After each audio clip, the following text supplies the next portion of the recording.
What up guys, and in this simple quick video I'm going to show you exactly how you shoot on multiple cameras simply at home without making it look like a mess, making it super easy and simple, and how you can do it all within a strict budget. So I'm going to show you in this video.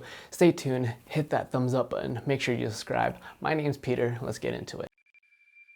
So in this super quick one take cut video, while all three of my cameras are running, I'm going to show you exactly what to do and what not to do when it comes to shooting multiple angles and cameras and how you make it look cinematic.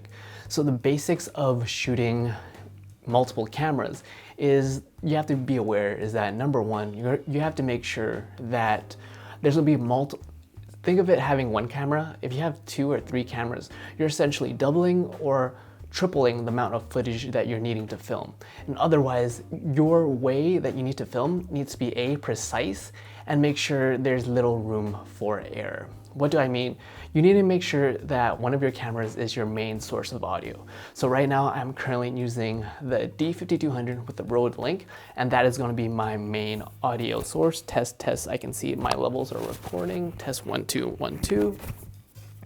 And then I also want to make sure my secondary camera or my third tertiary camera is also recording, but not for the sake of recording, using that as audio, but I'm using it to make sure that the cameras itself are still recording. So in post, I can essentially take them and cut them in a way where I can sync them in post without having to manually making sure that they are do it manually. That takes a lot of time and effort.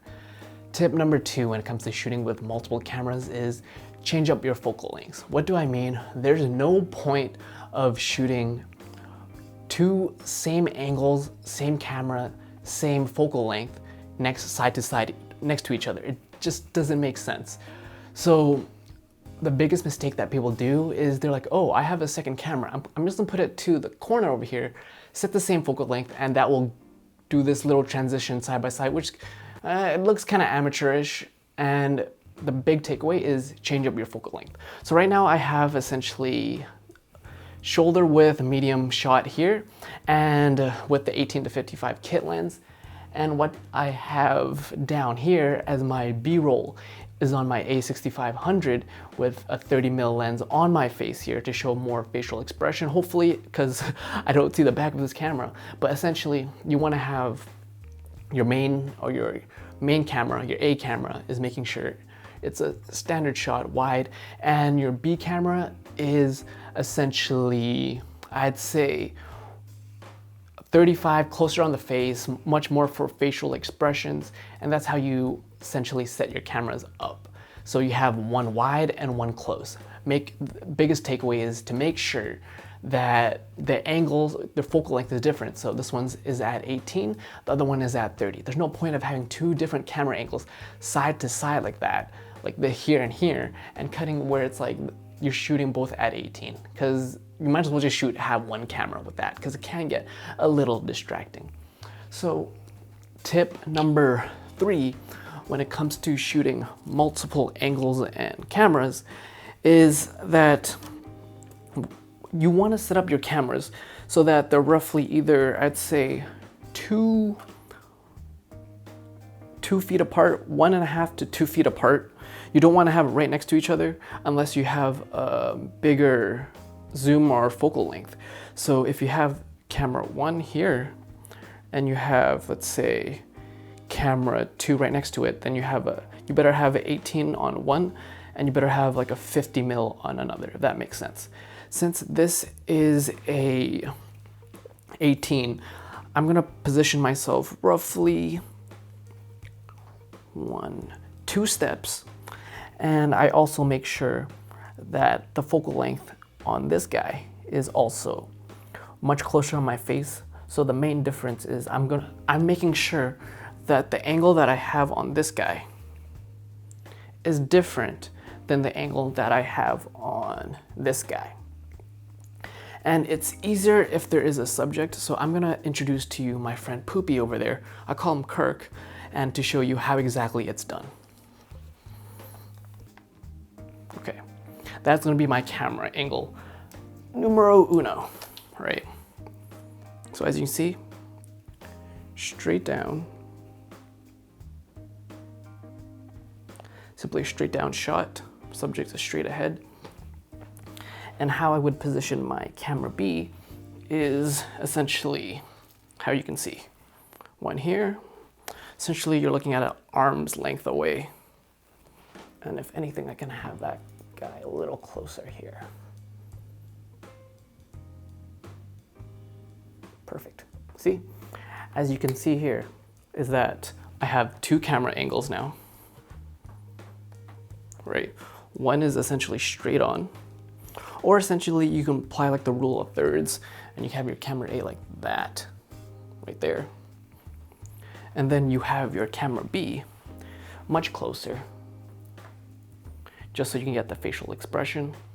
And you're roughly still an arm's length away, or roughly around 1 to 2 feet in terms of having multiple camera and having multiple edits for this. So that is my own rule from doing a bunch of these interview type of videos. So you have close-up camera and you essentially have camera that shoots straight on. Pretty simple, not rocket science. And if you want to know my setup, link is in the description for all the gear. I'm using my Mount Dog ring light, and I'm using the DSLR attachment to it. Little wonky, but it does the job. Audio, I am using my Rode Link. Camera itself is D5200 18-55. And for my second camera is my work camera, is Sony a6500 30mm Sigma lens with my Manfrotto carbon fiber advanced tripod. And all that is in the description for the exact gear that I use. But this is a little different of a video.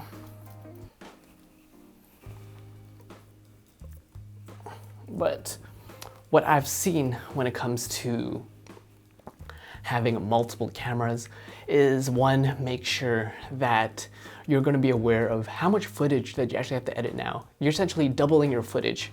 So you better have some way of syncing the audio and making sure that if one audio source messes up, make sure you have a secondary, maybe a boom stand, or you have a shotgun on a second camera to make sure your audio is okay. That glare though. And number two, make sure you change up your focal lengths. If you're shooting on one camera at 18, make sure you're shooting your second camera at 50 or 70 to have more of that facial expression. So think of wide and then facial. So think of two different types of angles. There's no point shooting 18 and 18. And third, make sure you clap so you sync up all the audio. And that's pretty much this basics run through of how you shoot multiple angles, or with multiple angles and cameras, and reduce as much damage control as possible. My name is Peter. You're watching Broke Visionary Collective. Let you guys let me know if you want more of these type of videos. Hopefully everyone's staying safe out there, and great time to start creating content. You're watching Broke Visionary Collective, where we all start with nothing. But this camera shot down in my crotch. Oh well. Where you can always create. We all start with nothing, but you can always create something, right?